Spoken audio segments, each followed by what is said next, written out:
Hey guys, so what we have here is a bank. I took on this project because my little has decided to, she's in the phase right now where she's putting everything in her mouth. She loves her piggy bank, but she knows darn well how to flip the piggy bank over, take it off, take the plug out, empty it out, put the plug back in, and sit there and put all the coins back in the piggy bank. So, because she's in the phase where we're putting everything in her mouth, I don't want to deal with the swallowing of a quarter, or any money for that matter. And to make something a little more fun for her, I decided to build a piggy bank that's a little bit more interactive, and then she can't get the coins back out either unless I open up the glass here to pull all the coins out. So what we did, first of all, apologize, the videos are going to look a little out of whack, mainly because the first two segments that I recorded, apparently my stupid phone decided to record them in slow-mo, and it's utterly ridiculous, and I threw them away. So I'm going to just do a recap and then let the other videos play. And I took the build section of it and put it all at the end, so anybody that actually wants to see a full build or go reference towards anything, you can just skip towards the last half of the video and kind of bounce through there, and there'll be some stuff in there. But if anybody has any questions, don't be shy. So all of this is just all stuff I had laying around at the house. I literally, start to finish, did not go out and buy anything. Piece of glass I had from an old shelf. All the wood is just from previous projects that I had laying around. This is a tabletop from an old like corner table. The rotating handle right here is actually from a snowblower. It's what you would use to move the snow shooter one way or the other. 1-inch piece of copper up here is what I ended up using for the tube, and I actually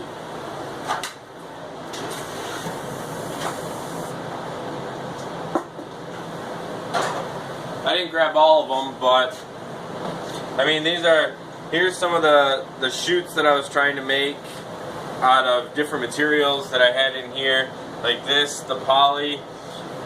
You can get it to bend whatever way you want, but by the time you're done adding wire to it to keep it stiffened up, so the walls don't cave in when you're spinning it, it just wasn't working. Then I was using a wood chute, and I was kind of transitioning it, which was actually kind of cool because it would go doop, and it was taking little steps, and the coin was bouncing from one to one, but I just could not get the coin to land smoothly enough to transition into the cone to where it would start a roll. So that was out the window. Then the copper pieces, oh my god, I seriously probably went through 4 or 5 feet of copper. I mean, it was all scrap laying around, but trying to cut it and bend it and manipulate it to get it to, so my original start was from here to here, but then I realized, like, a little is standing somewhere over here and they're trying to see in, but you got this big huge copper chute or wood chute or whatever coming all the way across, like they can't see the cone. So that went out the window. So that's what I ended up doing, was just sitting there for a few hours, literally a few hours, heating and bending and cutting a 1-inch piece of soft copper pipe to make this tube, so the coin drops into that tube and then is turned sideways to shoot and roll around the cone. Oy vey. So finally got that all done. Then I have, coin comes down, rolls around in the funnel, drops down onto the platform here. The coins will build up or whatever the child wants to do, and then they can sit here and rotate this handle, and then it's like a little cleaner, we'll call it, brush, knocks the coins into, I got a hole right here in the front, and then this is like the reservoir down here. So I kind of tried to go with like carnival type colors, So I've just got a bunch of different spray patterns, kind of keep the little ones' interest there, not just one flat color. That way, again, something they're always learning. They're always absorbing everything.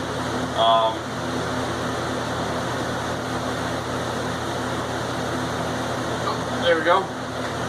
So I'm gonna grab the. Make sure you guys can see that.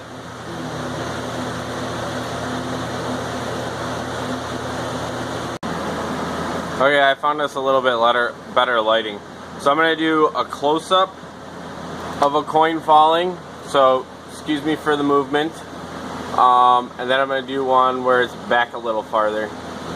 So, coin goes right up in here. Maybe. Okay, we're going to try this again.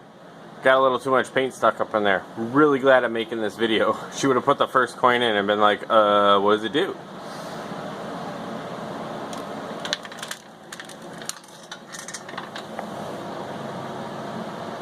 Oh, that happened way too fast for the camera.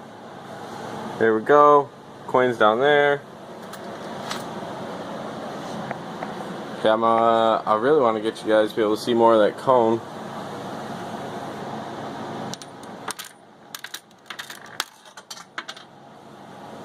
Oh, great. Okay, we're back. We had to do some emergency surgery. I'm a dummy. When I had the whole thing propped up and open, and I was putting some more hot glue on this guy, and sorry about that focus and glare, but some got stuck in front of the bottom of the chute there and was preventing the coin from doing what it's supposed to. So now that we got that all taken care of, here goes a quarter. Come on, camera.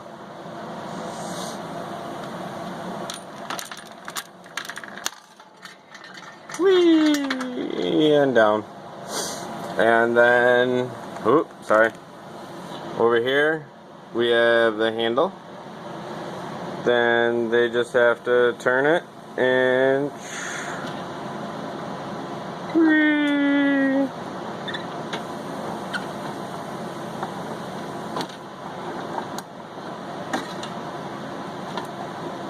There we go. That's all she wrote.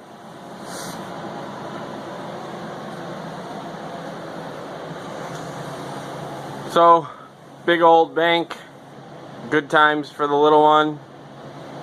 Lots of hours spent building, but smiles for miles. So, in the end, the amount of time I spent on it is nothing compared to the amount of smiles that I'll get from the little one enjoying this experience, and it is worth every minute of my time to build it.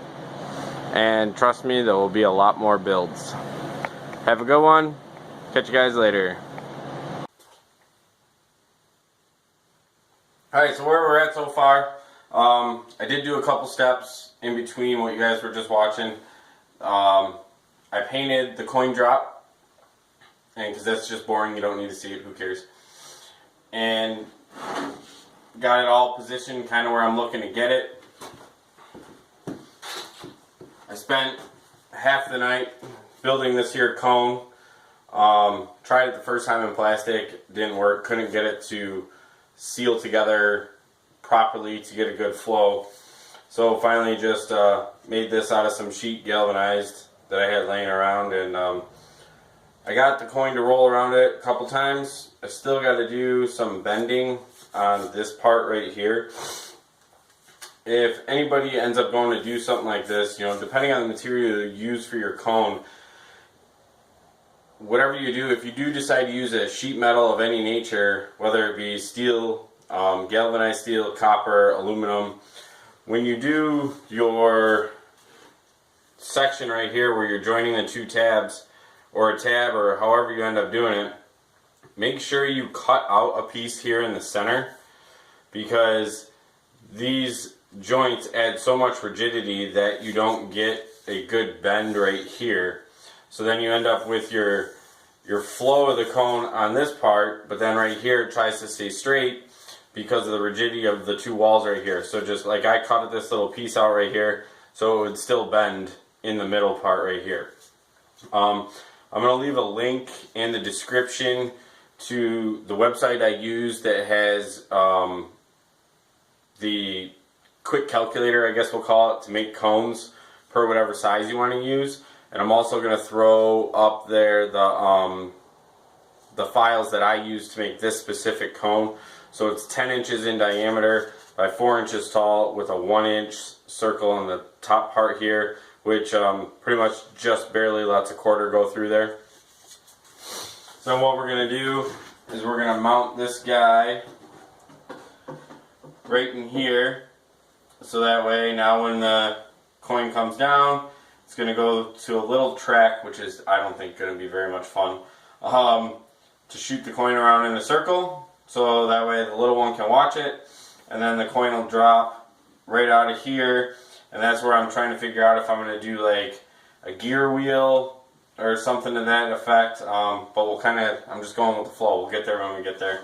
For right now, we're going to get this guy set up, and then go from there. I'm going to get this guy glued and screwed in, so it's where we want it, and we have a good idea of where to work from. So I'm going to stop talking and just keep going.